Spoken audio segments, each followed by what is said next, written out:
পাটিসাপটা অথবা চুষির মতো ইত্যাদি ইত্যাদি পিঠেগুলো বাদ দিয়ে তোমরা কিন্তু আজকের দিনে এই ধরনের পিঠেও বানিয়ে নিতে পারো। এটা কিন্তু খেতে খুবই টেস্টি হয়।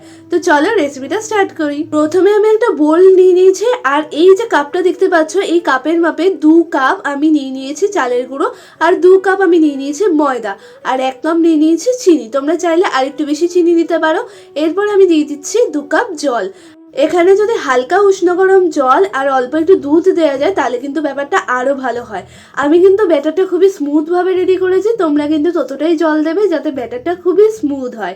তো আমাদের ব্যাটার রেডি। এবার মিডিয়াম ফ্লেমে তাওয়া হালকা গরম করে নিয়ে তার উপর ঘি অথবা সাদা তেল ব্রাশ করে নিতে হবে। এবার একটা ডাবু হাতের সাহায্যে অল্প একটু ব্যাটার তুলে এরকম গোল করে তাওয়ার উপর দিয়ে দেবো, আর মাঝখানে দিয়ে দেবো মাখা সন্দেশ আর 1 পার্ট মুড়ে দেবো। অবশ্যই ব্যাটারটা কাঁচা কাঁচা অবস্থা থাকতে কিন্তু মুড়ে দিতে হবে।